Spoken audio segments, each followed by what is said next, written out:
We don't need a Band-Aid on a bullet wound. What this is a 7th-generation combat application tourniquet, a chest seal, and a rear seal, which is something that I have to carry because of the world that we now live in.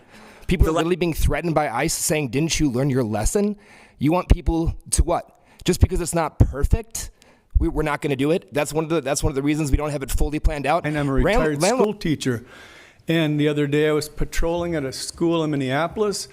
A group of brown and black kids were enjoying, they're at the door, and suddenly the staff said, get inside now. Now, don't dawdle, get inside. It was a traumatic moment, and who knows how often that happens. I was born in Minneapolis, and I'm scared out of my mind because I have skin that is not white, and that is not fair. I am a nurse. There's a public health emergency because nurses aren't showing up to work, because we're freaked out. Because when we advocate for our black and brown patients, what happens when ICE comes into our hospitals? We are making plans on what we are going to do because we are in ethical dilemmas on what is the... All right, with that, let's move to the public comment period. For all in attendance, and especially for those wishing to offer testimony, either as a registered speaker or by submitting written comments, let me offer this notice. This public meeting is being recorded and broadcast. The broadcast meeting is live. It's a live stream of these proceedings, and the broadcast and recording are deemed public data under the Minnesota Government Data Practices Act. By attending this meeting and participating in these proceedings, your image and testimony or information that you provide will also be subject to disclosure under the law. That includes, but is not limited to, your attendance, your name, and other personal details you provide, your testimony or comments, whether formal or otherwise, and any written submissions you make which are included in the record of this meeting. If you plan to address the council, please note that we will be taking speakers in order registered. If you have not registered yet but would like to speak, speakers can register with the clerks outside of room 392, which is our overflow space just over that way. Every speaker has been assigned a speaker number. We will be calling speakers both by their assigned number and by name. If you plan to speak as part of this hearing and haven't already registered, you may do so now. Each registered speaker will be given 2 minutes to address the council. We have a timer available to help speakers monitor the use of their time, just over there. We ask that you wrap up your comments when your time is expired so that we can accommodate all speakers this evening. We also ask everyone to be respectful of all speakers and of all opinions offered.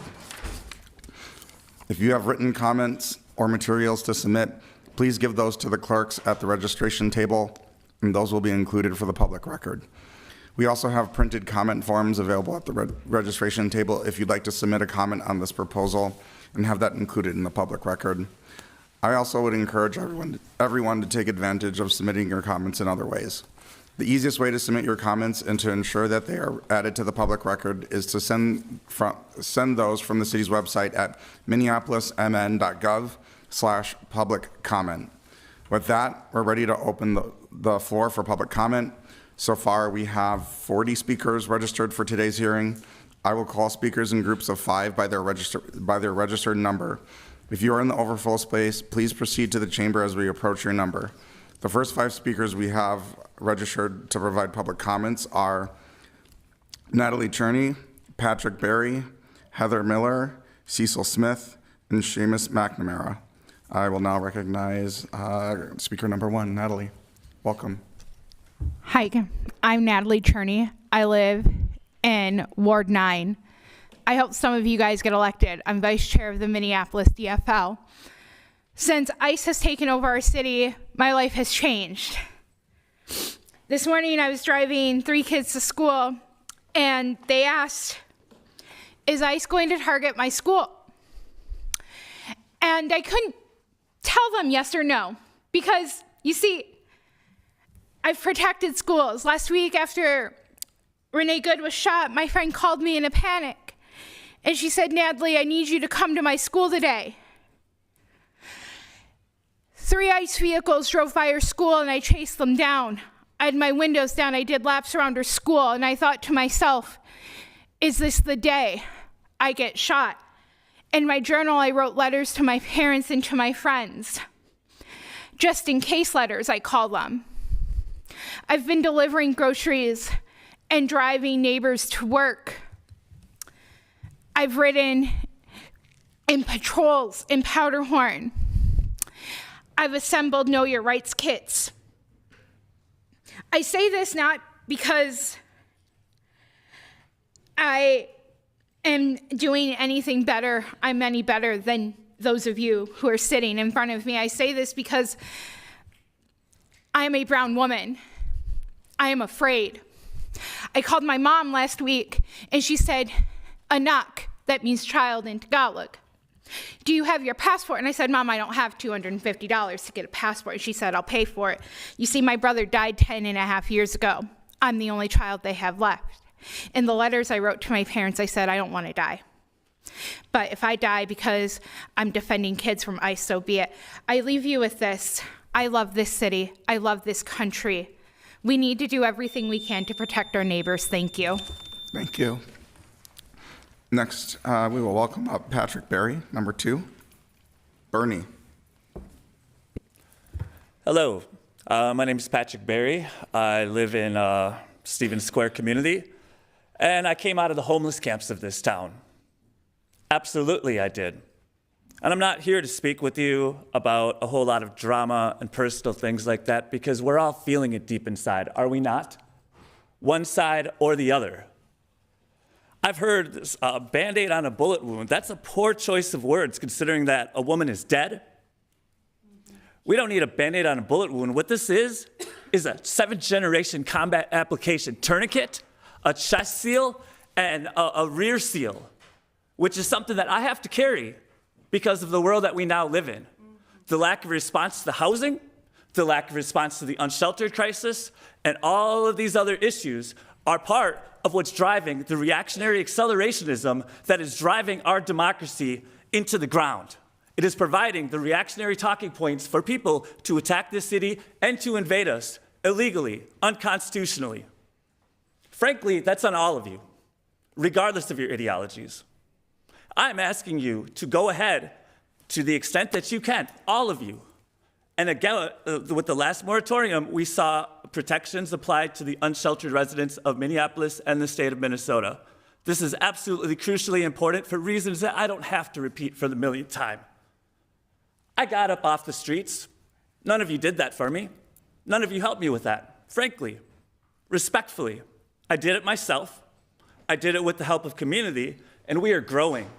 We are not locked into your election cycles, your economic cycles, and your news cycles. We are building a movement based in coherency, and we are radiating that coherency from the micro to the macro.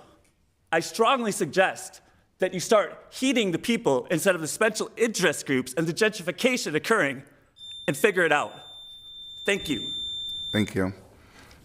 Number 3, Heather Miller.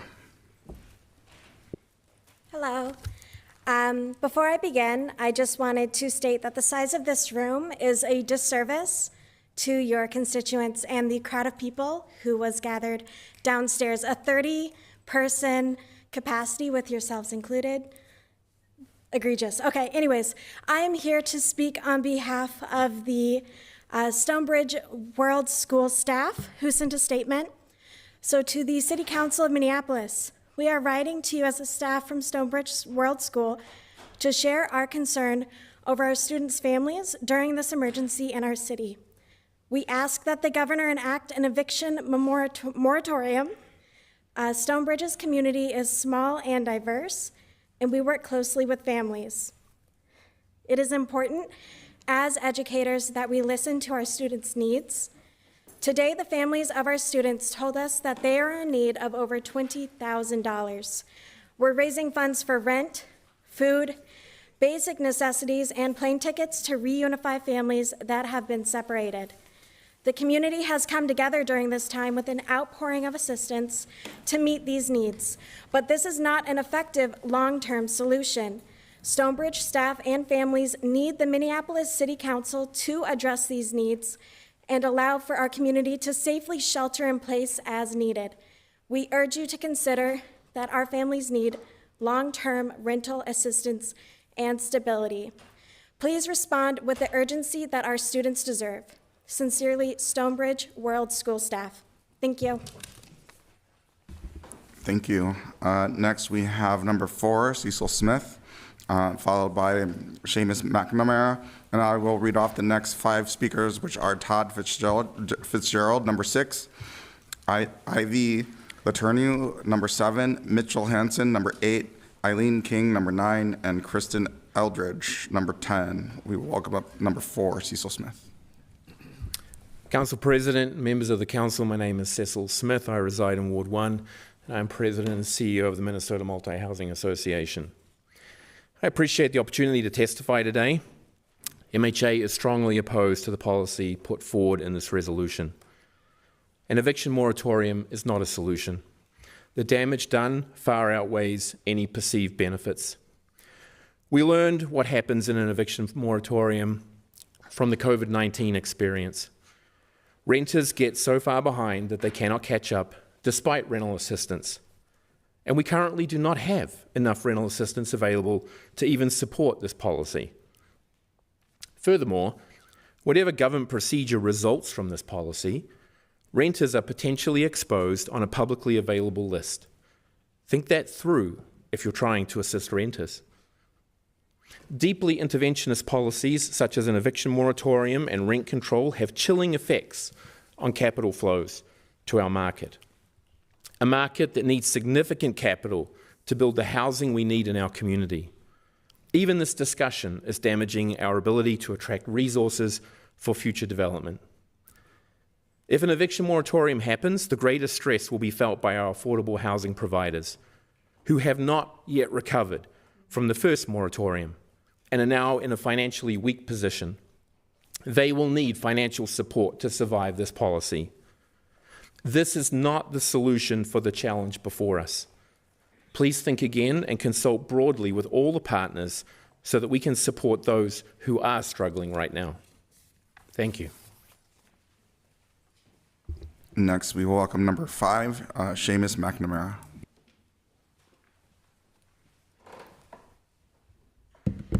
Good afternoon, council members. My name is Seamus McNamara. I'm a constituent of Ward 9. I'm a recent resident of Minneapolis and a member of the Twin Cities Tenants. I came to this city 3 years ago after landlord's favoritism left me homeless and living in my car in Chicago. I was working at UPS, essentially living in the warehouse parking lot. This led me, like many other displaced Chicagoans, to move to the cities in greater Minnesota. I moved here looking to start over, only to find the same gentrification that pushed so many people out is hungry for more houses to flip. I pay $1,000 for a roach nest of an apartment, while my new landlords ignore my request for pest control in favor of renovation to the unit that was vacated. The abuse of my neighbors, both housed and unhoused, has been going on long before ICE was in our city. The fact that it took a video murder of Renee Good in broad daylight for you to say that this is unacceptable is frankly infuriating. ICE and other right-wing groups have been terrorizing our most vulnerable community members since long before this operation.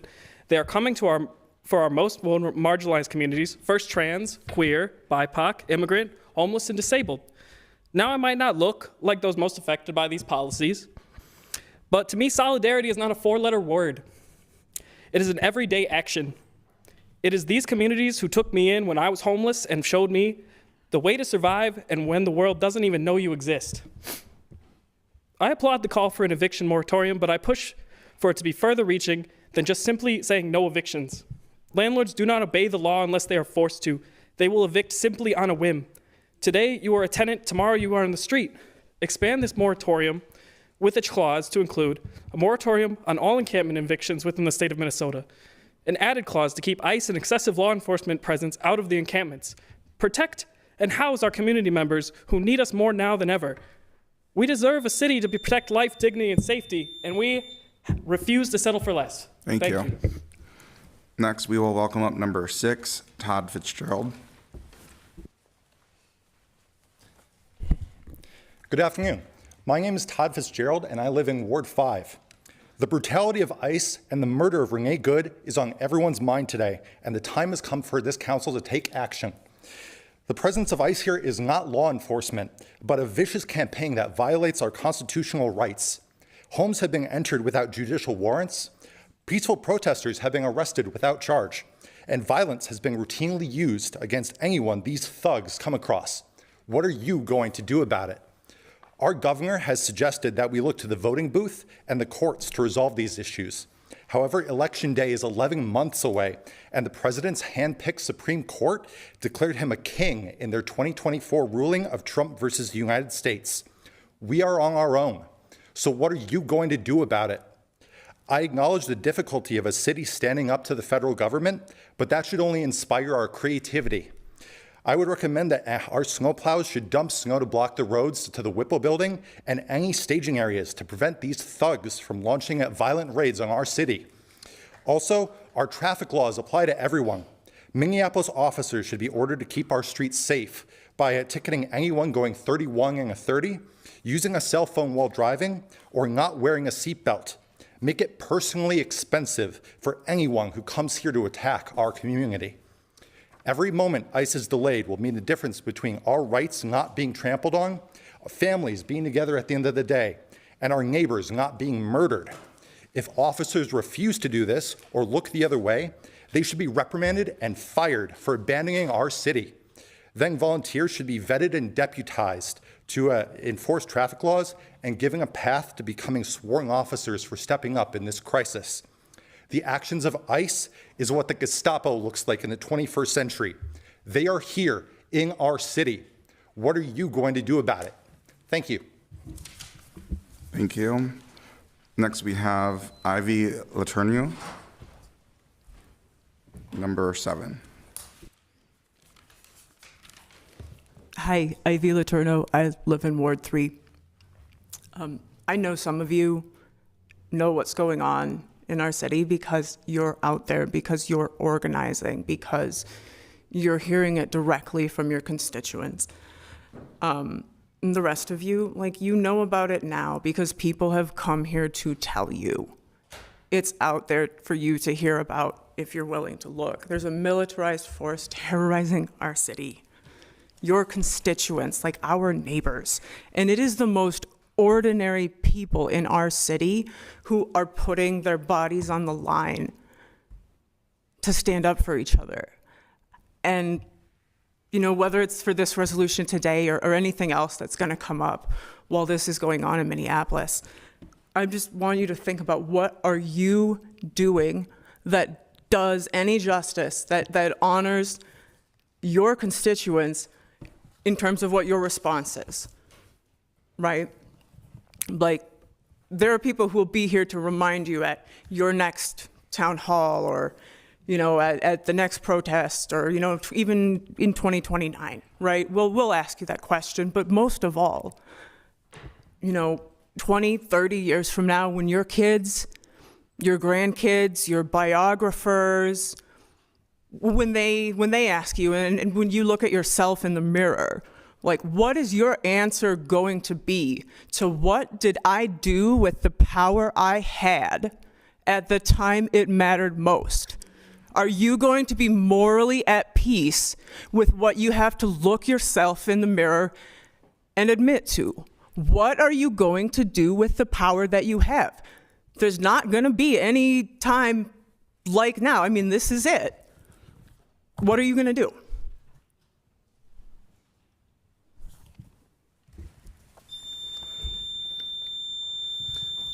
Next up, we have number 8, Mitchell Hansen. Hello, I'm Mitchell Hansen.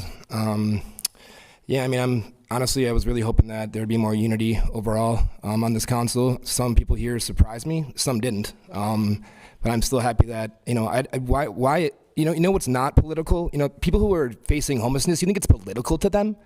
Being in the street, in the mayor, he just vetoed basically treating people humanely. So what, you want these people to end up homeless and then treat them like crap like you already do? People in Harrison can't leave their place just like everywhere else around the city. People are literally being threatened by ICE saying, didn't you learn your lesson? You want people to what? Just because it's not perfect, We're not going to do it. That's one of the reasons we don't have it fully planned out. Landlords were happy to take rent when it was free and just like, here you go. But suddenly, this guy from South Africa wants to tell us that it's a terrible idea. That's be bad for business. I don't care.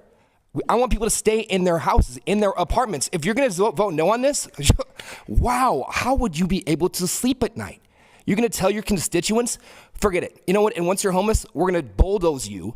And do you laugh about this? Do you enjoy it? Like, I was hoping that this council could be like, yeah, all we're doing here is just bringing it to Tim Walz to make a decision. That's all we're doing. And I know some people here probably would wish that something would happen to me because you have made life so political over things that aren't. This is just basic common sense here. People have a right to stay in their place and not get murdered. Like, that's what you're saying? You're saying no, forget it. I don't even want to try because it's not perfect, because we don't have 100 people here. I'm shocked. I want to help people stay in their homes. I'm good at it. If you give us the resources we need, we can do this job. What is the concern? I know there's the business concern, but do you really just want us all gone? Don't tell me you care about immigrants and then vote no on this. You don't know my God. Thank you. Gracias. Mahatsanid. Number 9 is Eileen King.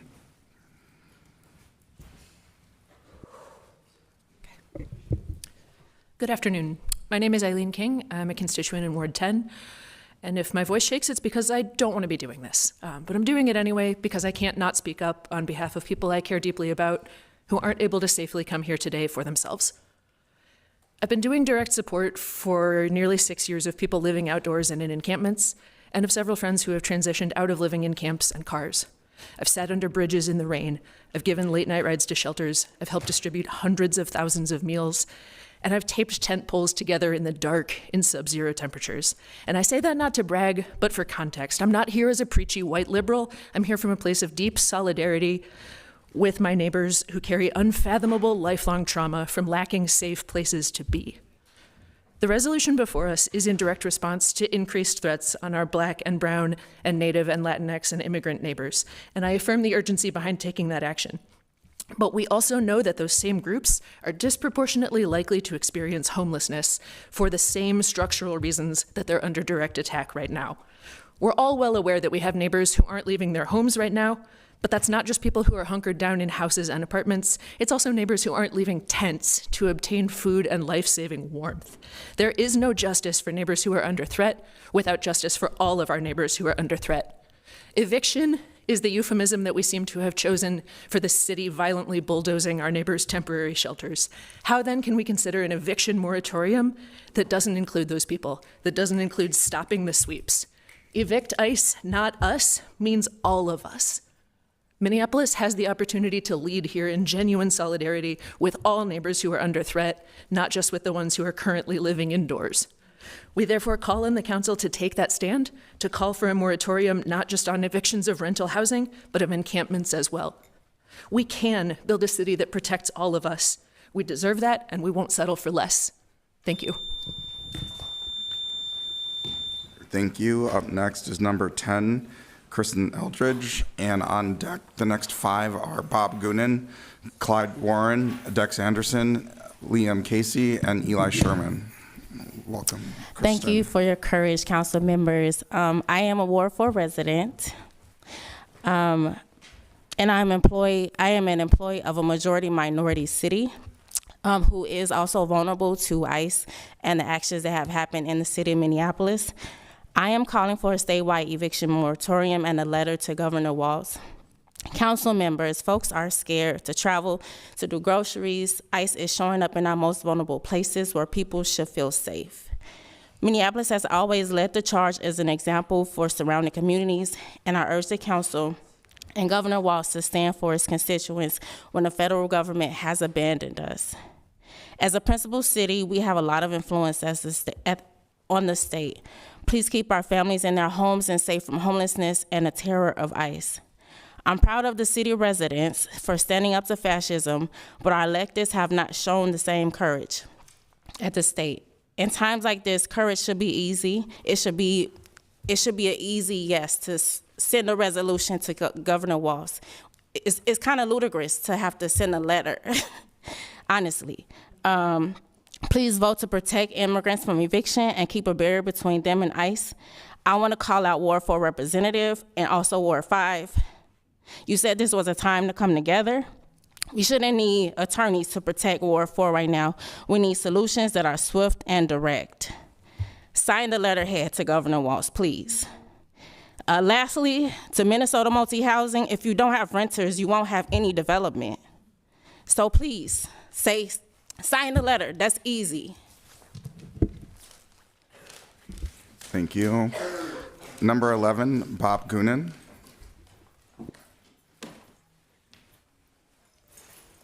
Hello, everyone. My name is Bob Goonan. I'm a resident of North Minneapolis in Ward 4.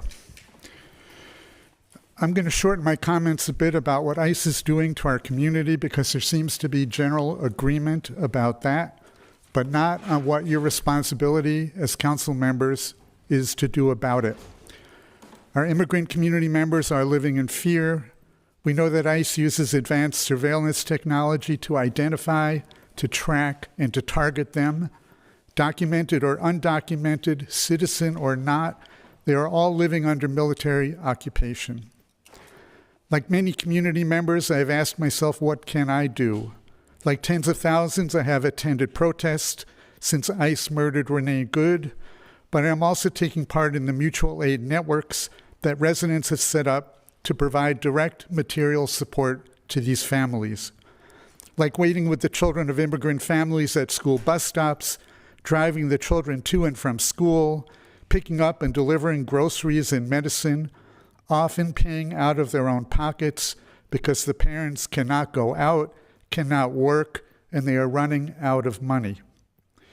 But these mutual aid networks cannot cover the cost of rent. There has to be a larger system solution in place to address that problem, and that is where statewide eviction moratorium must come in. But it is on you as city council members and on Mayor Frey to do something more than talk. And I repeat, words are not enough. You need to do your part and you need to act. Calling on others to do mutual aid is not enough. Pass this eviction moratorium resolution. Keep our immigrant neighbors in their homes until this crisis passes. Thank you. Number 12, Clyde Warren.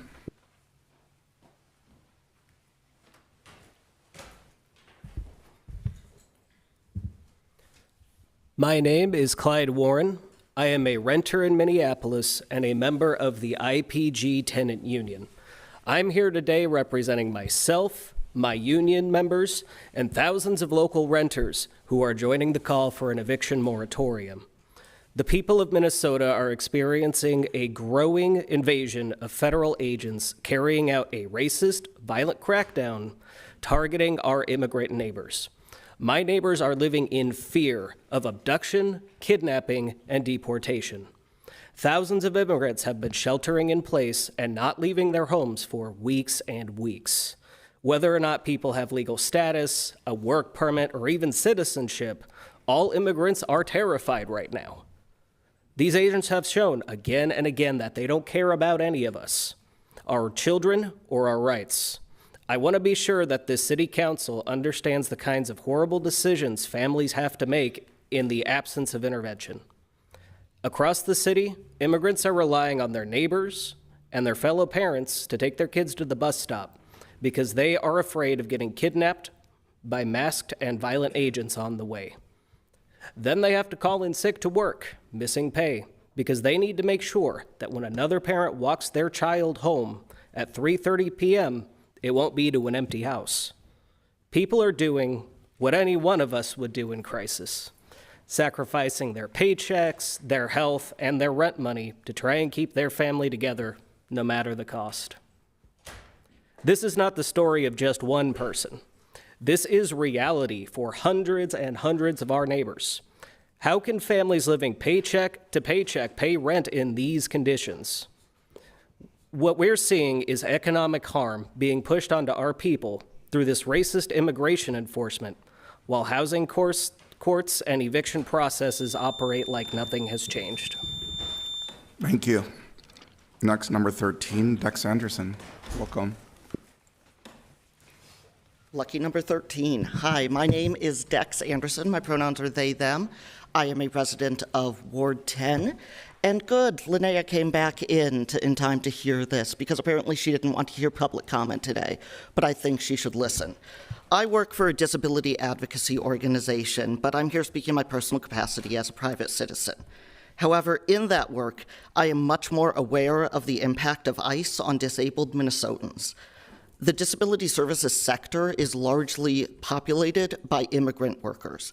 It's BIPOC people who are helping people with disabilities with their care tasks, with going to the doctor, with their needs that they have. And people with disabilities who are immigrants are likewise doubly impacted by this because when they go to the doctor, they're afraid that ICE is going to be there in the emergency room or in the waiting room waiting to pick them up. And we've already seen how ICE treats people with disabilities with the lady with autism who also has a TBI who was brutalized by ICE just this week. Many of these workers are afraid to go to work, which means that people with disabilities who are served by these workers are not receiving care. They are not able to get to the doctor. They are not able to get their medication and the care that they need, which greatly impacts their quality of life and their ability to live. Additionally, disabled people of color don't feel safe in the city. And they are unable to move and run when ICE shows up. They often cannot drive, so they are relying on transport of friends and family who are also at risk. That is why an eviction moratorium is needed at the state level, because these people are already on a knife's edge and on a precipice.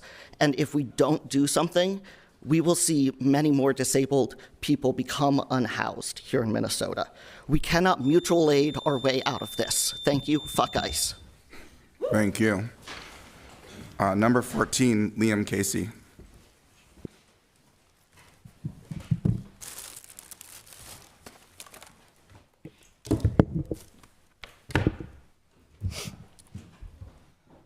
My name is Liam, and I live in North Minneapolis. I was born in Alaska, moved to California, Texas for 11 years, all before our family decided to settle down in Minnesota. I've lived and grown up in Minnesota over a decade, and here in this city for 6 years. I call Minnesota home. I'm a citizen of this country, a country founded on ideals of life, liberty, and pursuit of happiness for all. Recently, these have simultaneously come under attack from our own federal government. ICE officers act with brutish impunity, smug attitudes, and acting as if this country and the laws are theirs to interpret and enforce. Pay attention, council member. There are lots of police officers who act with this same attitude, and I see this attitude with some of the council members as well. Why is it that when I'm exercising my First Amendment right peacefully and following all orders and in line with my pursuit of happiness, I am shot in the head with rubber bullets, CS gas deployed en masse, and witnessing disgusting uses of forces with most encounters? A kid's heart stopped yesterday from inhaling too much CS gas. This does not have to happen to enforce immigration. Here are means citizens have for protection when standing up for inalienable rights is still something you can't separate yourself from. This helmet to prevent my skull from taking lethal damage by non-lethal shot by agents. A gas mask to protect my lungs from what is a war crime. Goggles to protect my vision and earplugs to protect my hearing from LRADs that they have deployed. Rubber bullet was... I saw a video of a kid getting blinded by a rubber bullet when he got shot in the face from 3 feet away. Here's a hat. I urge the council to sniff the hat and show their support for the American people. It is coated with the remnants of CS gas. Thank you. Please show your support and solidarity. Make a decision that actually counts for people. Thank you. We need to recognize number 15, Eli Sherman. On deck is number 16, Sarah Ormson. Number 17, Leif Greena. Number 18, Jeanette Corselius. Number 19, Lawrence Williams. And number 20, Junizi Saleh. Number 15, Eli Sherman. Thank you. Thank you, President Payne. If we wanted to avoid public comments on this issue, it could have been adopted by unanimous consent. But we're here talking about it. Why? This is the most basic thing we can do to show support and solidarity with our community right now. I hear a lot of concern for landlords and for business interests and for capital and, well, what'll happen to the money? I don't really care. I don't think a lot of people really care right now what happens to the money. Oh, Councilmember Rainbow, I am a Ward 3 resident, and if you don't want to answer my emails, you might want to listen to me now. Thank you. I urge you to put your priorities in a different order. Put the residents of this city above capital. Put the residents of this city above landlords. We need help right now. We are all out here defending ourselves. I don't hear these same arguments about fiscal responsibility when it comes to the Minneapolis Police Department being $20 million over budget. Nobody seems to care about that. And you know what? What do we get for that money? We get a police force that stands by and watches the populace be brutalized and gassed with things that are not allowed by the Geneva Convention in other countries, but they're allowed here on protesters. I stand with our immigrant community and everybody who is afraid that this modern Gestapo might pick them up and take them somewhere, whether you're an observer or someone who is at risk. And I challenge you that if you don't have the courage to meet this moment and send a resolution up to Tim Walz that you don't even have to do anything about, you just have to pass the buck. This is like your thing. I urge you, if you don't have the courage to stand for our neighbors, step down and let somebody who will do it. Number 16, Sarah Ormson.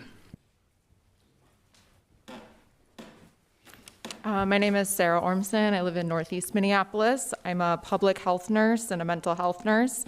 I'm calling it for an eviction moratorium that includes our unhoused neighbors. We cannot allow our city to displace our neighbors in encampments, just like we cannot allow ICE to displace our neighbors. The care that we provide to the most vulnerable in our city sets a precedent to what is acceptable by the federal government and ICE that is currently ripping our city apart. It is a major health risk for anyone to be outside right now in the freezing cold, tear gas, lethals, and bullets in the air. We can't allow evictions to weaken our community right now. Stopping evictions of encampments is the least we can do after the veto of the humane encampment response. Displacing unhoused residents makes it incredibly hard for outreach nurses, social workers to reach patients who are at an increased risk of being harmed by ICE. This is a public health emergency, and keeping our community safe and healthy starts with housing for everyone and halting all evictions.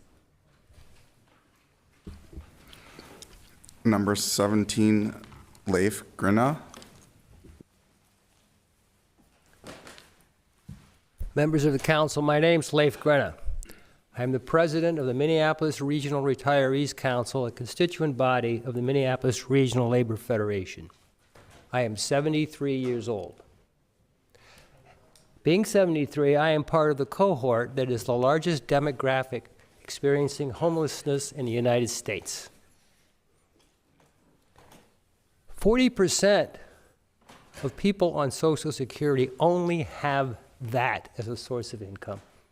And out of that, I pay a premium every month for Medicare. ICE's reign of terror does not discriminate based on age, only race. They don't care how old you are. They don't care who you are. They will come after you regardless. Absent action by the city council and the governor, you will have more homeless people. Elderly people who are working because Social Security can't pay the bills and who now cannot work will lose their homes because they cannot pay rent. It's obvious. I want to remind you of the words of Frederick Douglass. Power concedes nothing without a demand. This resolution is a demand on the power of the governor in the state of Minnesota to act on behalf of its people. I urge you to support making that demand. Thank you. Next, we have Jeanette Corselius.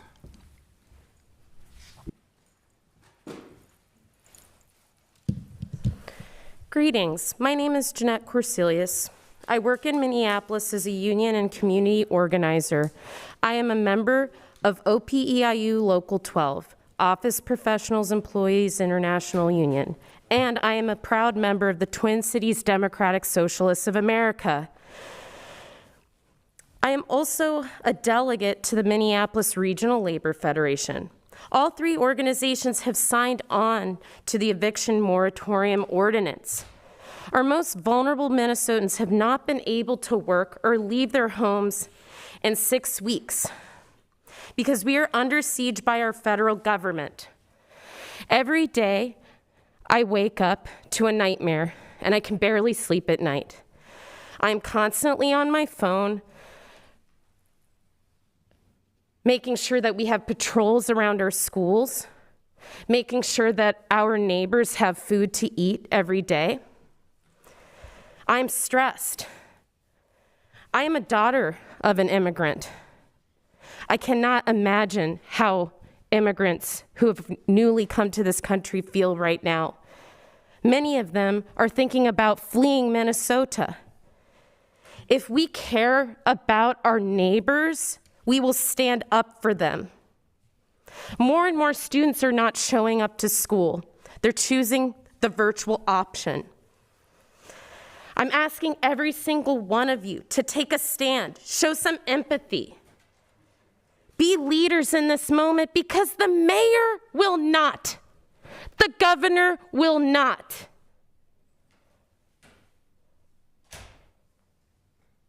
Take a stand or be forever remembered as enemies of the people. Think about 50 years from now, if we're all alive, what will we be remembered as in the history books? Thank you for your time. Thank you.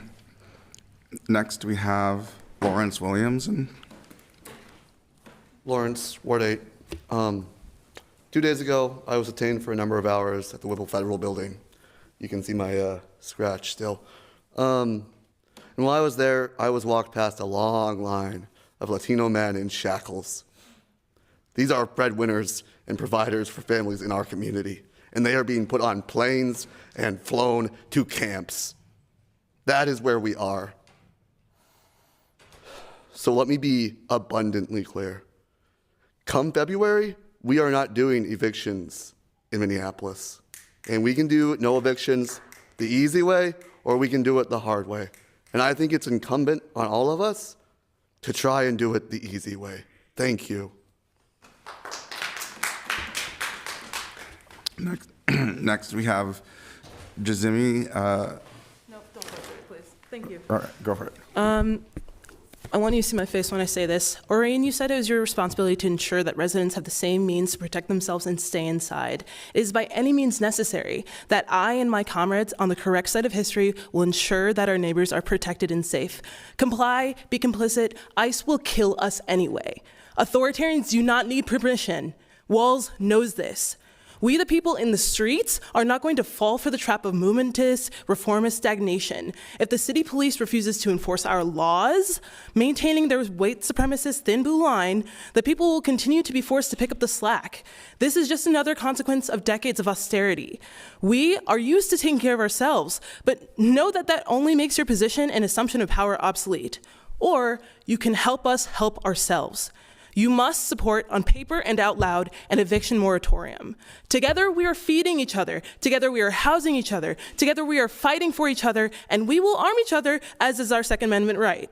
It is accelerationist to not provide support as people are being ushered further and further into the margins. Our housing support networks are already overburdened, and as more people lose access to housing and become homeless because they're stuck inside, it is collaborationist to allow fascists to continue to harm our neighbors on the streets. Stepping up to submit a formalized request to the governor is more action than has been taken thus far under this occupation, and it's still not enough. This city has failed to uphold its own laws to arrest the Nazi who murdered Renee Nicole Good. Immigrants are under attack. Homelessness is being further weaponized by the system. Immigrants, unhoused folks, and homeless immigrants work, pay taxes, and have families that love them, who, regardless of that, and in the absence of all of that, still deserve to be protected. These people live outside. We are letting them freeze to death. Undesirables, that's what the fascists see. We must resist the Nazis trying to clear them from our communities. We must protect them. We must include language to support our homeless neighbors.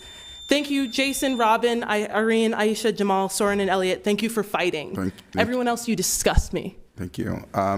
Next, we have number 21, Stacy Balcarin, 22, Elena Hawley, 23, Tia Jeanette, 24, Ella Hagan, and 25, Joe Hessla. I'll welcome up number 21, Stacy. Thank you, President Payne. My name is Stacy Balcarin. I'm here on behalf, firstly, of the Minneapolis Regional Labor Federation, AFL-CIO, which endorsed this eviction moratorium last night, its delegation. It is important that you all know our union members of all of our 175 plus unions under our umbrella are experiencing terror. They are experiencing terror on their way to their hourly wage work. They're experiencing it on their way home shaking. They're experiencing it. Yesterday, we held a press conference talking about an ATU Local 1005 member who was taken from a bus stop on December 2nd. They didn't make it home until January 6th. We are working with the AFL-CIO networks that we have across the country to do what we can for our union members, but we need all of our leaders, especially the folks that we endorse, to lean in now. I'm taking this hat off to now speak as a constituent. I will reintroduce myself. My name is Stacy Balcarin. My pronouns are they, them. I live in Ward 3. Michael Rainville. There are people of color living in Ward 3. I live in North Loop.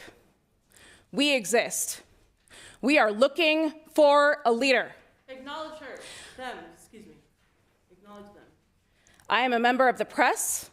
I am out there every day.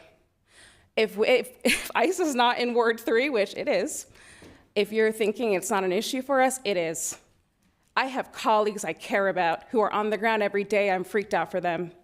I am a member of the press out there every day. If I were shot in the effing face, what would you say? I'm a renter. I may look like I make a lot of money. I work for a labor union. Our pay is fair, okay? If I needed to stay home, thank God my employer is part of the employer class that cares, because you certainly don't. Thank you. Number 22, Elena Hawley. My name is Elena Hawley, and I've lived in the Twin Cities all my life. I'm with Neighbors for Neighbors, a member of the Housing Justice League. Neighbors for Neighbors works to ensure Minneapolis and the state of Minnesota is a place where everyone has a stable, humane place to live in the neighborhood they choose. On behalf of our organization, I'm speaking up in support of an eviction moratorium in Minneapolis to keep people safely housed during this crisis. We're asking the governor to unlock this possibility with a state of emergency, as well as asking county and state leaders to pursue moratoriums at higher levels. When COVID ripped through our lives, our leaders recognized that an external force made it impossible for ordinary Minnesotans to conduct business as usual, and took the reasonable step of implementing an eviction moratorium. Pandemics and federal deployments are circumstances out of our control, but the ability to distinguish an emergency and take necessary action to prevent damage to human life and safety during that emergency is, fundamentally, the only ability that warrants the election to public office. I certainly hope that the leaders Minneapolis elected can see the absolutely unreasonable danger that the specter of eviction poses to human life in this moment, and I hope that you will take swift action to prevent further damage by enacting an eviction moratorium. The country is watching us to see how we respond to this moment. We have a reputation as a humane refuge, a stronghold of logic and bravery. A decisive action, like an eviction moratorium in Minneapolis and Minnesota, will influence the actions taken by cities and states nationwide. You have the responsibility to protect the lives of people in Minneapolis. You have the opportunity today to set an example that will protect people nationwide. And to the financial concerns about an eviction moratorium, if landlords are harmed financially in this moment, they should be looking at the federal government to end the circumstances that are causing them harm. Thank you. Next up, we have number 23, Tia Jeanette.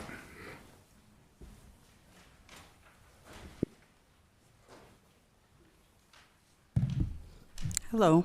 I'm here today on behalf of the Quadro Whittier Tenants Association. We live in Ward 10. We represent 5 buildings in the Whittier neighborhood. I just wanted to say that I think it is absolutely unconscionable to pursue evictions while we experience this violent invasion and occupation. It is shameful to force our most vulnerable neighbors to make the impossible decision between safety or shelter. Now is the time to show your community that you are willing to use the power that you have to help keep them safe from harm and protected from displacement. Calling this moratorium a Band-Aid on a bullet wound. Disgusting, by the way. It doesn't make it okay to turn and look the other way while your community is bleeding. Thank you. Next up, we have number 24, Ella Hagan.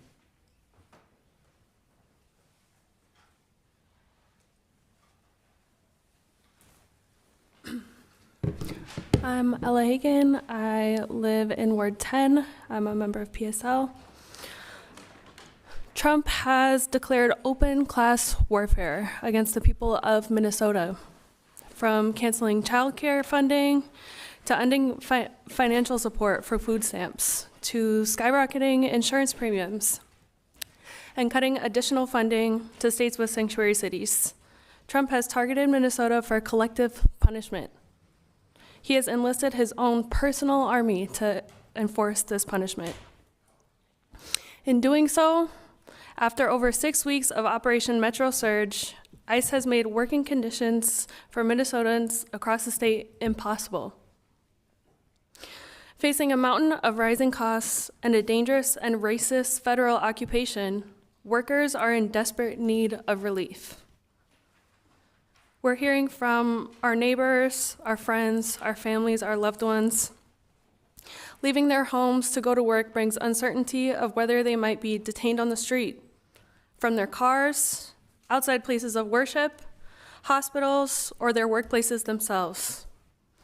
They're forced into a crisis where going to work means being detained and staying home means they can't pay rent. Governor Walz has the ability to enact an eviction moratorium, halting all evictions until such a time that ICE is no longer a barrier for Minnesotans to pay their rent. He did this during the COVID-19 pandemic when thousands of people were unemployed or unable to work. He can and must do so again. Thanks. Next up, we have number 25, Joe Hesla. And on deck, we have number 26, Samuel Hesla, number 27, Rhea R., number 28, Jessica Szyminski, number 29, Jesse Mortensen, and number 30, Tyler Klarnow. Welcome, number 25, Joe Hesla. Thank you. My name is Joe Hesla. I live in Ward 9. I'm a retired school teacher. And the other day I was patrolling at a school in Minneapolis. A group of brown and black kids were enjoying, they're at the door, and suddenly the staff said, get inside now. Now, don't dawdle, get inside. It was a traumatic moment, and who knows how often that happens. I'm asking you today to vote for this, and I want you to think about, right now, don't think about who's pressuring you, like Mayor Fry or someone else on the council. I want you to think about if it's your mother or your uncle or your kid that could be left when their mother gets snatched on the way into school, who gets a knock on their door, who gets yanked out of their car. You need to think about that, and you need to vote yes on this because it's the right thing to do, and if you don't, history will not treat you well. Next, we have number 26, Samuel Hesla.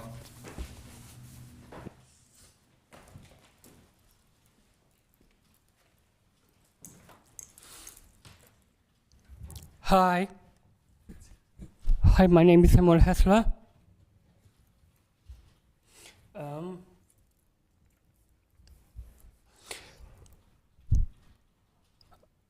I just want to say it's about time to abolish ICE and get justice in here. It's time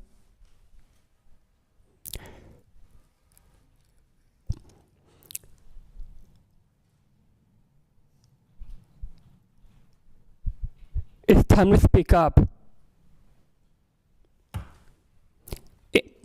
And it's time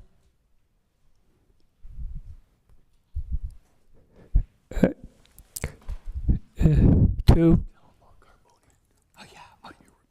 thank you,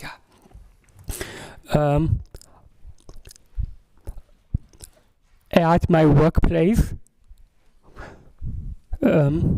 some of my coworkers is targeted by ICE, and my manager is also targeted by ICE, and I'm scared to go to work. I don't know if I should stay home or still go to work because if I go to work, I don't know if I'm gonna find my coworkers dead or deported. I don't want that. No. I don't want my manager to get deported or dead. No. No. No, I don't want that.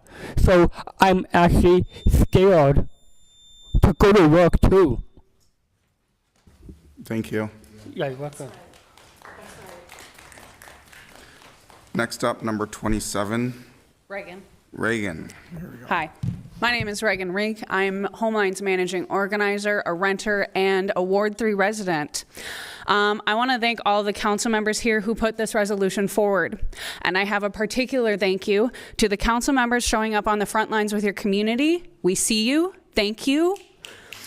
I am an organizer. I meet with people in their homes, I meet their families, and I work with them as they pursue their vision of stability and justice in housing.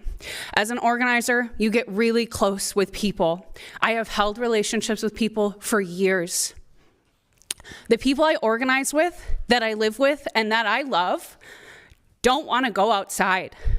They tell me that they're thinking about where they can hide in their apartments. They say, is my closet going to keep me safe?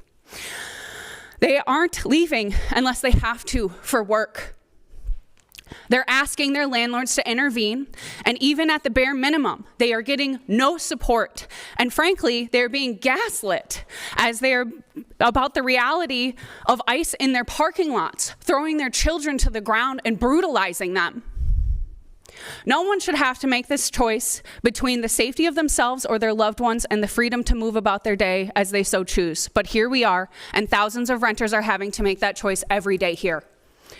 We are all frogs in a pot right now. Some of us have been boiled alive, others see what is coming and have nowhere to go, and still, there are still some of us here who are just starting to feel uncomfortable with what's happening. I would never choose the pathway my elected officials have to enter into public service as a representative of the people. There are decisions and challenges to be faced that I don't think I could stand up to, but you and every single one of my elected officials in this state and at the federal level did make that choice. You chose to take on this responsibility and burden. And so it's on you to come up with a better solution if you do not like this one. That's not on us. It's empty words, it's not enough. So please be bold, move now, do it together, and move towards real action. Pass this resolution. Thank you. Next, we will welcome number 28, Jessica Zeminski, and I'll just remind folks to just keep all your comments respectful and mindful. We're all going through a lot of intensity here. Welcome. Hello, thank you. My name is Jessica Sheminski, and I am a Ward 9 resident and a policy attorney at the Housing Justice Center and a member of the Housing Justice League. Housing Justice Center is a nonprofit legal organization that is focused on ensuring access to safe, affordable, and fair housing. Nothing I have to say right now is something you haven't heard before, but it is important enough to keep repeating. Minneapolis and Minnesota are in crisis. ICE has taken over our city and is kidnapping our neighbors. Schools are closing. People are terrified of going to work or getting groceries because they know that they are just one encounter away from being stolen from their families. Our undocumented neighbors are a vital part of our diverse community, and we need to show them that we are here for them and value them. And it's not just our undocumented neighbors at risk. ICE is targeting anyone who doesn't look white or has the guts to stand up to them. Community members are showing up with donations, food deliveries, and patrolling the streets. It's time for our government to show up for them and do its part to ensure that parents don't have to risk being taken away from their children simply because rent is due in 2 weeks. Minneapolis and Minnesota need to act and issue an eviction moratorium in response to this public health and safety emergency. We owe it to our neighbors to ensure that they have the ability to focus on their personal safety and not stress about whether they will still have a home to shelter in next month. We don't know how long ICE will be terrorizing our community, but we do know that an eviction moratorium will save lives, just like it saved lives during the COVID-19 eviction moratorium. A moratorium gives people the chance to seek rental assistance while they shelter in place. It gives them the chance to live another day and not have to worry about just a bill until it's finally safe to go to work again. We are in an emergency, and we need to let our neighbors know that their safety is more important than a rent check. The time to act on this was yesterday, but the second best time is now. Evict ICE, not us. Thank you. Next up, we have number 29, Jesse Mortensen. Thank you, Council President. Jesse Mortensen, Ward 12 in the Standish neighborhood. And for me, this is about shared sacrifice. Councilmember Chavez and others have spoken powerfully to the folks who have no choice but to take extraordinary measures, who are being racially targeted by ICE and the federals right now. And we've seen just incredible evidence of so many people across Minneapolis who are not in that category, sacrificing time, energy, money to help people who are being targeted. It's only straightforward to me to ask landlords in this city and in this state to share in that sacrifice, because where else do people have to go? We're asking landlords, let people stay home because they have nowhere else to go that's safe right now. And I think if this was a flood, if the waters were rising and we were all passing buckets of sand around, I think we would, if we were running low on buckets, we might go to that Minnesota Multi-Bucket Association and say, hey, we need you to share some buckets right now. I think that's pretty straightforward. Thank you. Next up, we have Tyler Kleinow, number 30 on deck. Number 31 is Anna Nelson. 32, Angela B. Number 33, Faduma Mohammed. Number 34, Michaela Royfels. And number 36, Kenton Card. Number 35 had to leave. Number 30, Tyler. Thank you. Okay. Looks like Tyler left. Number 31, Anna Nelson. Also had to leave. Number 32, Angela B. I'm having a hard time reading that. Okay. Hello, everyone. My name is Angela Bonfilio. I'm a Ward 4 resident, and I'm here because we are absolutely horrified. I'm here because for the last 6 weeks, ICE and the federal government have been terrorizing our communities, having fear and isolation, and this stopped being about immigration enforcement a long time ago. As a community member, after community member, we're seeing harassed, beaten, and killed. Last night, we experienced another horrific night with a man shot in North Minneapolis. And then after, a car full of babies and children were attacked by the federal agents with 3 flashbangs, sending a 6-month-old to the hospital. We demand that Governor Walz issue a state of emergency now and use his executive power to pass a statewide eviction moratorium immediately. And you all have a part in that.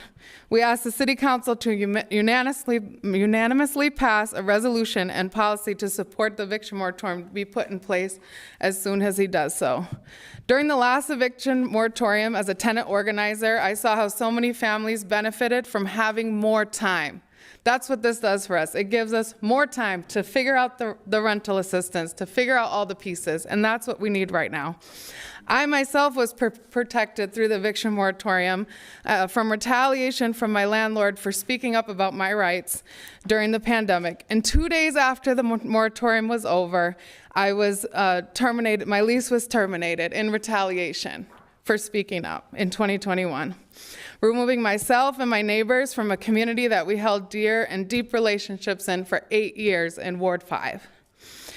We have heard from families not only worried about the rent, but the retaliation from their landlords in this time from other issues. There's absolutely no reason why we don't need this again during this time. The country is watching Minnesota right now, and we need to lead boldly. Please be creative and work together to find solutions. Number 33, Faduma Mohammed.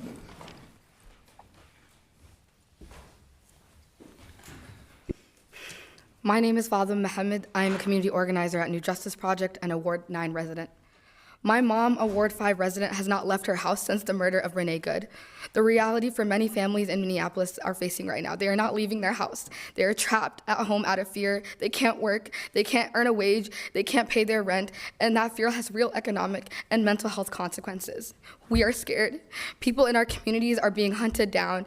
That is the reality on the ground in Minneapolis. And February 1st is coming fast. If rent is due and people can't pay, we are looking at mass evictions in the middle of another ongoing public health crisis.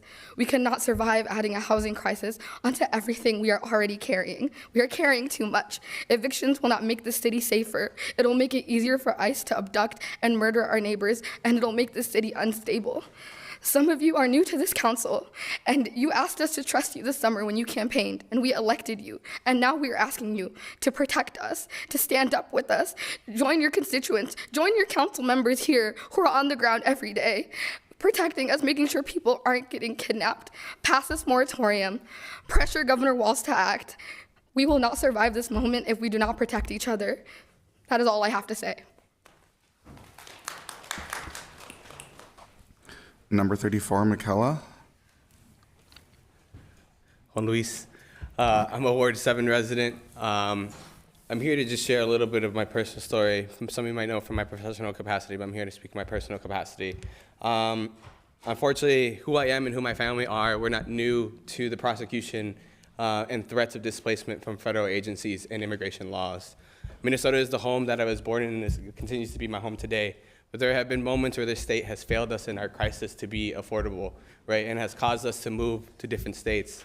And I saw my family thrive in Arizona and Maricopa County in Phoenix, and saw that thrive and that drive that my parents have being completely drowned away when there was an election of a sheriff named Joe Aparo, who made it his mission to remove and displace my community.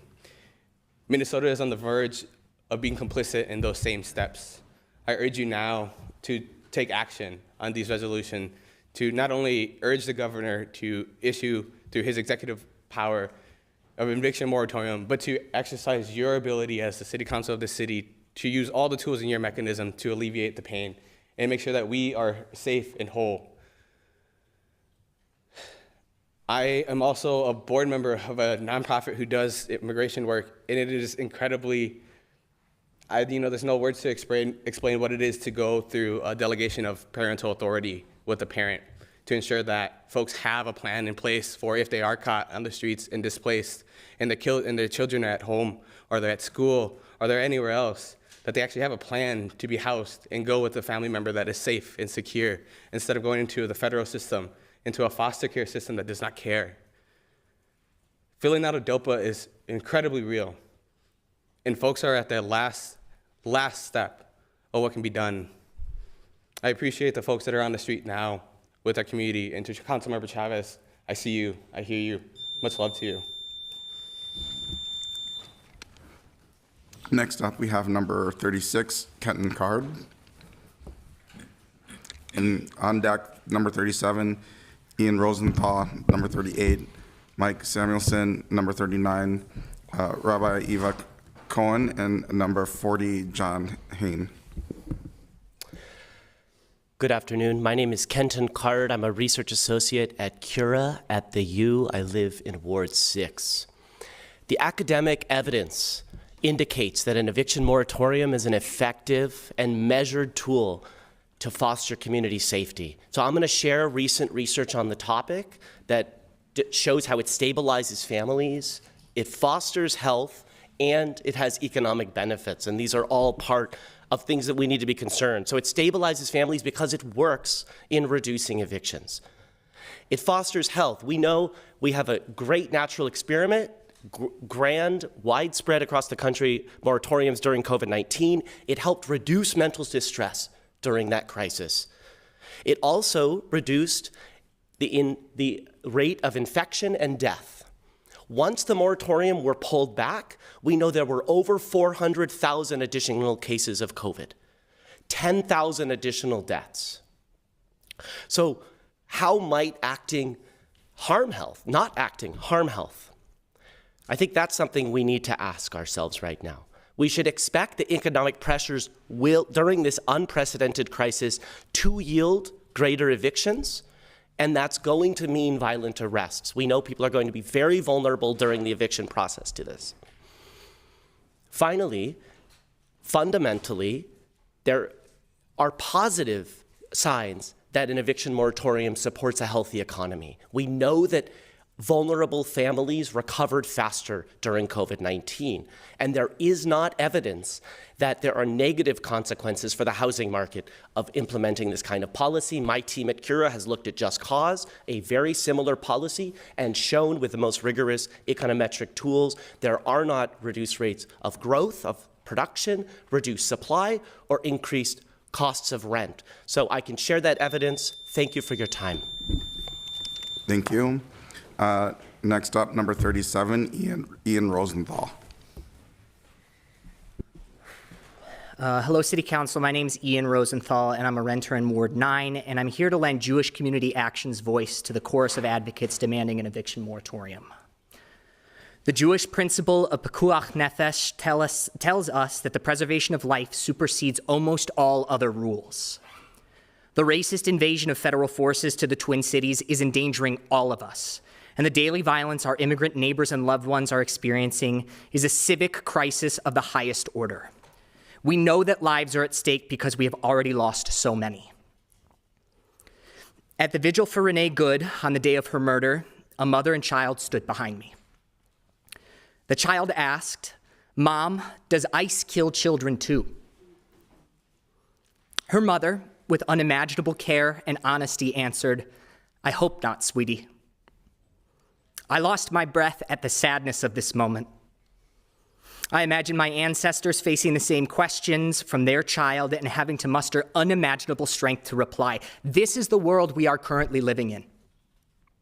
For the past 6 weeks, people have been terrified to go to work, school, or someplace as simple as the grocery store. And the reality is that the most vulnerable in our communities know that they are often safest at home. Yet they are still forced to do the calculus. How many days of work can I miss and still make the rent? And for those who have already had loved ones ripped away from them, they are forced to spend on basic needs rather than solely focus on returning their beloveds. Even under absolute duress, the rent is due. At the time where our home is one of the last places of refuge, our system is threatening to displace our immigrant communities. There is no justice in eviction under occupation. There is no justice in eviction at all. And for this reason, we are calling on our city council to unanimously pass this resolution and policy today. And to Governor Walz, we say, do your part. Thank you. Thank you. Number 38, Mike Samuelson. Mike Samuelson, Ward 2. This is an emergency. I'm here for people who can't be here because they're protecting their neighbors or they're too afraid to be here. This is an emergency. We don't need words, we need action. Today, we can either do something or we can do nothing. This is an emergency. This isn't the time to say, is this the perfect policy? Do you think anyone here thinks this is the perfect policy that will solve all of our problems with ICE? No. We know this is not the perfect policy. We know this is one part of the solution. And so we need action today from you all who we trust, who we've elected to help our city in a time where we need so much help.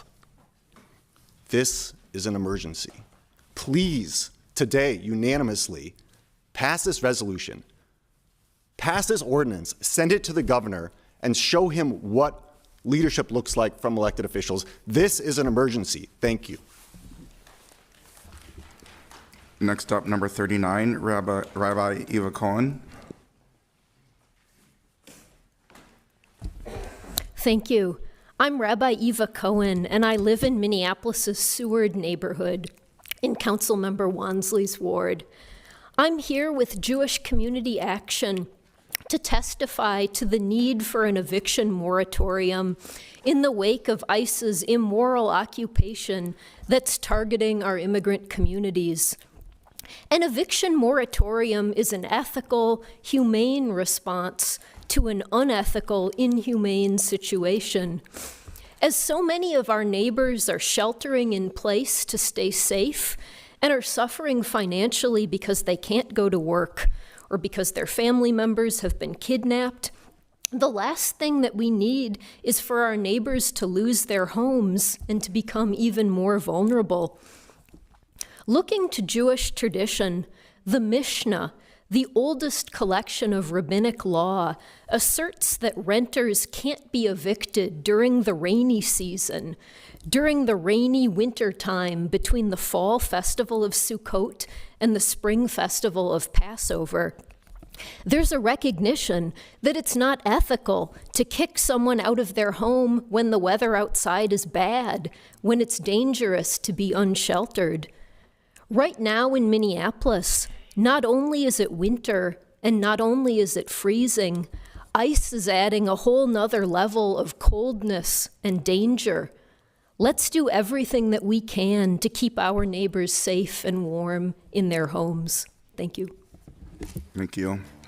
Next up, we have John Heine, and on deck, we have number 41, Clint Connor, 42, Connor Hobart, 43, Sam Weisberg, 44, Al Longtime, and 45, Gwen Gare.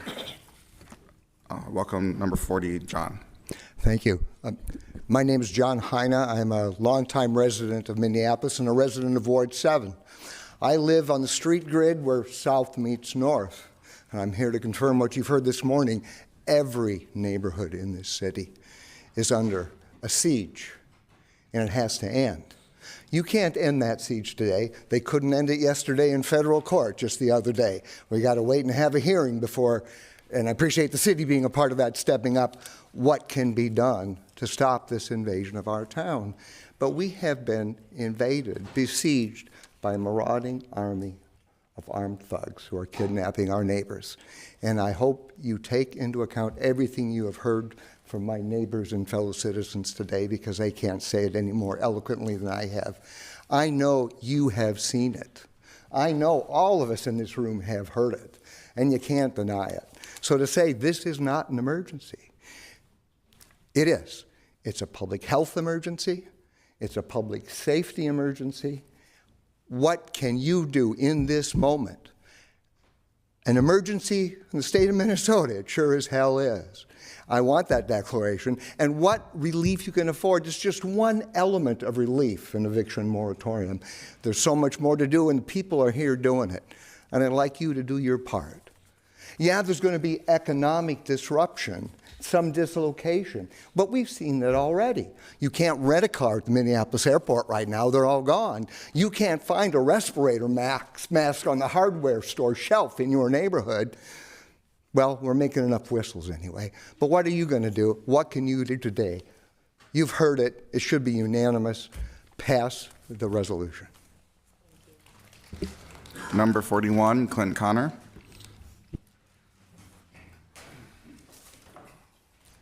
My name is Clint Connor. I live in Lowry Hill, and I'd like to, first of all, thank the City Council for giving the public this opportunity to speak on these very important issues. Although I've represented many vulnerable tenants in housing court, I'm not here specifically to speak about the moratorium. Instead, I'd like to take this opportunity to address how the city is dealing with the unprecedented issues we are facing more generally. I'd like to follow up on the point my City Council member made, Ms. Schaefer, about the importance of rapid local response in dealing with rogue federal agents. I completely agree on that point, but it begs the question, where are the rapid response professionals in the MPD whose salaries pay to respond to public safety concerns? The mayor has been touting to the media that the city has already spent $2 million in overtime for the MPD since the ICE incursion. But the only thing we have to show for that is 40 arrests of our own neighbor protesters and 0 arrests of ICE criminals.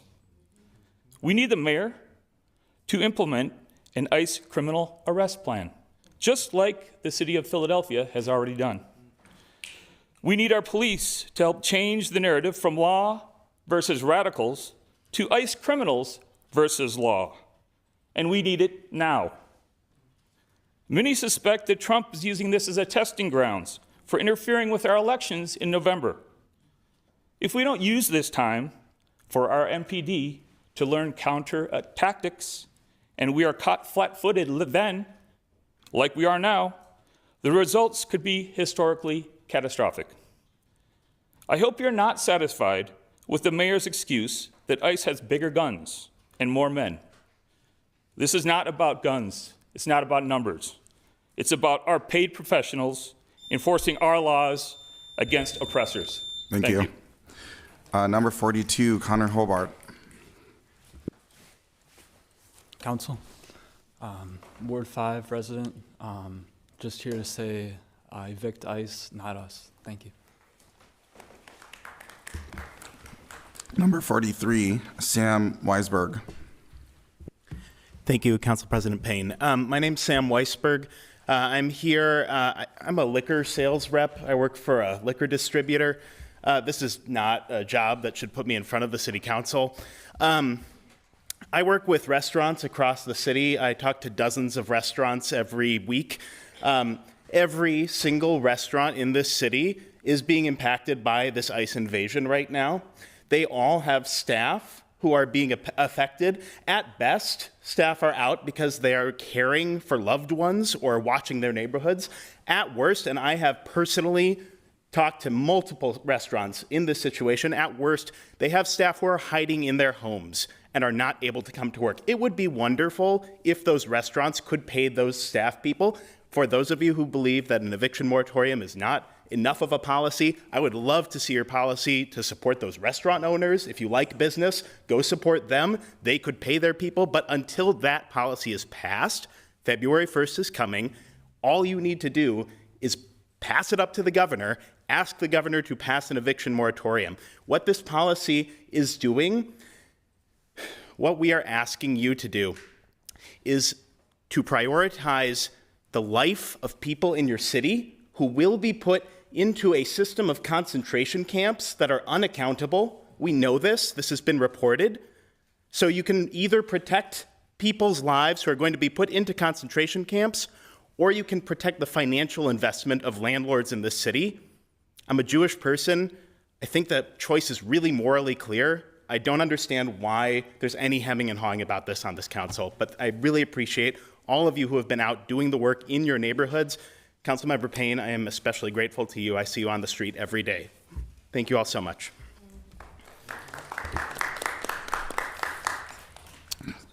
Number 44, Al.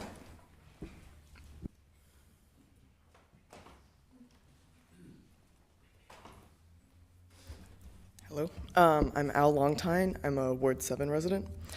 It bears repeating that these agents of ICE, Customs Border Patrol, and DHS are deliberately obscuring their identities, refusing to provide valid warrants, and brutalizing civilians while doing so. Our neighbors are being picked up outside of schools, their work, and their residences. Families are being left without parents and providers. Who could go to work to pay rent in these conditions? Friends of mine are afraid to leave the house. They don't go out. They carry their passport with them to get groceries. All of them have been citizens since birth, but they know that does not matter. A rent moratorium would help secure families so that no one is turned out just to be scooped up by anonymous armed agents. This is a public health necessity. Thank you. Next, we have number 45, Gwen. After that, number 46, Amber Frederick. 47, Megan Blackwood. And number 48, Kimberly Luttrell. Number 45, Gwen. Hello, my name is Gwen. I'm a resident of Ward 2, and I'm here to call for an eviction moratorium so that our citizens can do the job of our police and our government and protect our citizens. Because over the years, we have seen that they will not come to protect us. If you want us to survive, if you want us to still prop up your economy that you care about more than our lives, then please allow us to strike. Please. I feel the world is screaming out in pain. The system that humanity has built is failing. Our world is run by hatred, and it sickens me. It breaks my heart. I'm extremely disappointed in the people before me. I'm extremely disappointed that this is the world we live in. I want to see change. Everyone is no different from each other. We all deserve love and care. And what I'm seeing happening to our immigrants is sad. And if we think it's going to stop with them, you're wrong.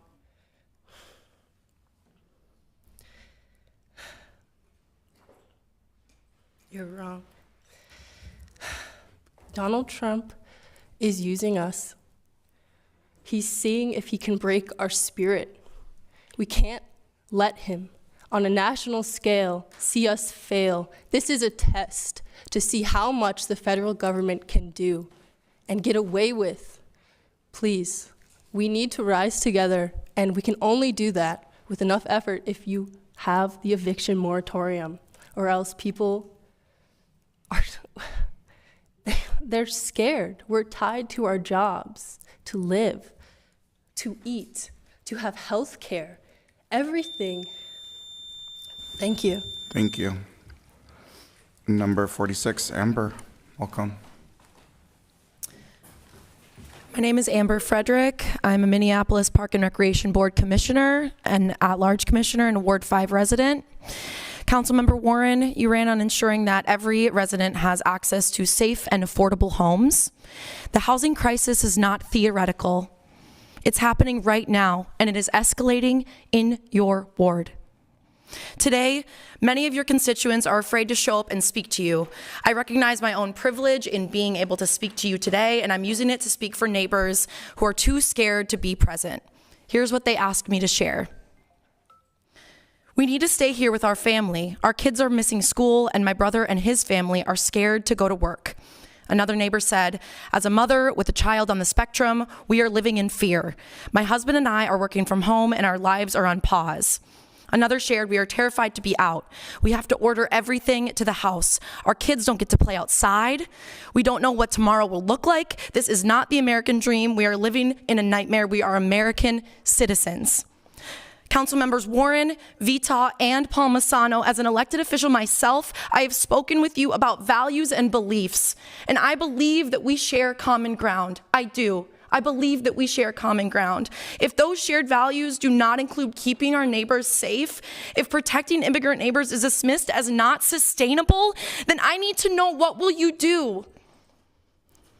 This is an emergency, and our neighbors deserve proposals to be passed without hemming and hawing about why they are not perfect. They will die. They deserve your action. You know our immigrant neighbors are vulnerable. I believe that if you do not pass this, you're using your authority as a shield from yourselves instead of using it to protect them. That is a deliberate choice. I believe that. I do. Thank you. Number 47, Megan Blackwood.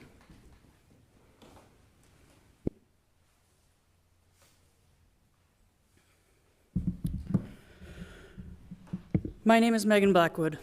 I am a nursing student, a healthcare professional, a mom, a wife, and I am a resident of Minneapolis. Over the past few weeks, we have been catapulted into chaos. As residents, we've been left wondering whether we still have a city we can all call safe, not just in theory, but in practice. I send my daughter to school wondering if she will be safe.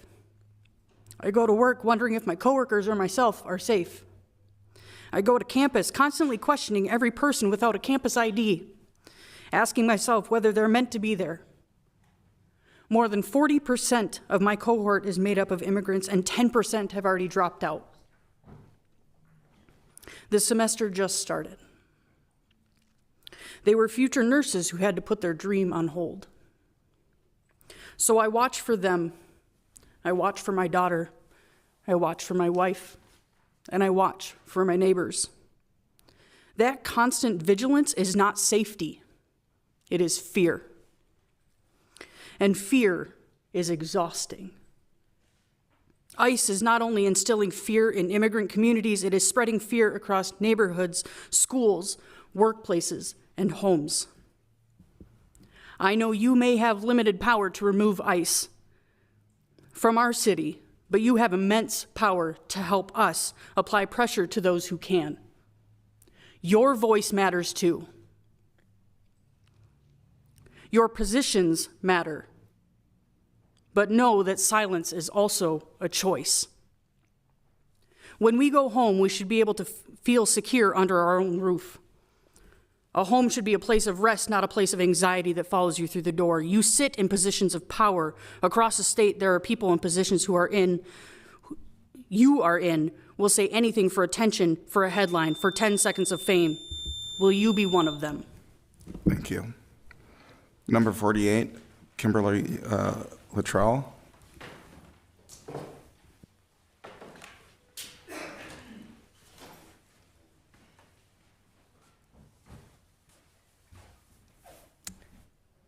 I feel like in Minneapolis, I'm a sitting duck. I don't feel safe at home. I don't feel safe at work. Kids aren't safe at school. I was born in Minneapolis, and I'm scared out of my mind because I have skin that is not white, and that is not fair. I am a nurse. There's a public health emergency because nurses aren't showing up to work, because we're freaked out, because when we advocate for our Black and brown patients, what happens when ICE comes into our hospitals? We are making plans on what we are going to do because we are in ethical dilemmas on what is the right thing to do.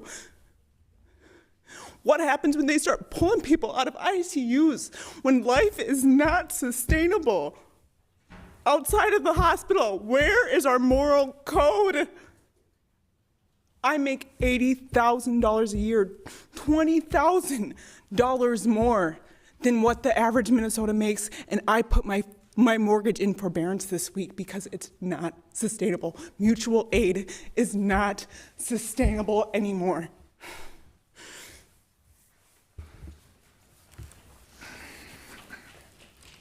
Our last speaker that signed up is Connor Carroll.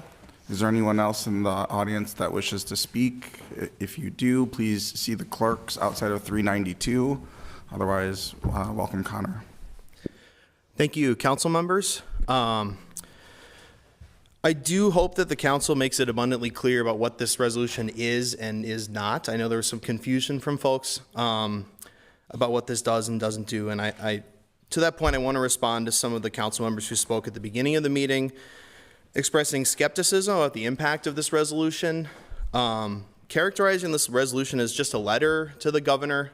To me, implies that it has no impact, and I don't think that's true. I think a letter from the elected representatives of the largest, most vibrant city in the state with the highest immigrant population absolutely has impact and sends a message not just to the governor but to everyone across the country.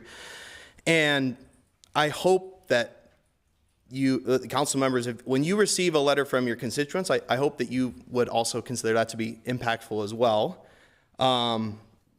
Because today's resolution is symbolic, I would ask that the council work as fast as possible to pass a citywide eviction moratorium so that immigrant renters can stay home and stay safe.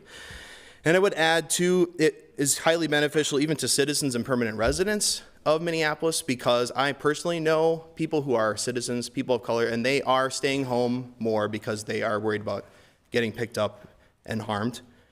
And I would also ask at the city level to pass rental assistance for Minneapolis renters, for the next 3 to 5 months at least, so that even eventually ICE will stop what it's doing, I think. But it will take time for people to build their savings back up, to build back the money they are earning when they return to work, and they need to have some relief during that time. So, thank you. Thank you. Now our last speaker is number 50, Abby Harry. Hi, I wasn't going to speak today because I just wanted to support everyone else in the room, but I'm a resident of Ward 4, and I just feel like I have to add that I'm watching you, Council Member Vita, on how you vote on this issue, and I will personally support if someone else runs against you next campaign if you don't vote yes. Thank you. That is our final speaker, and that completes the list of registered speakers. With that, I will close the public comment period.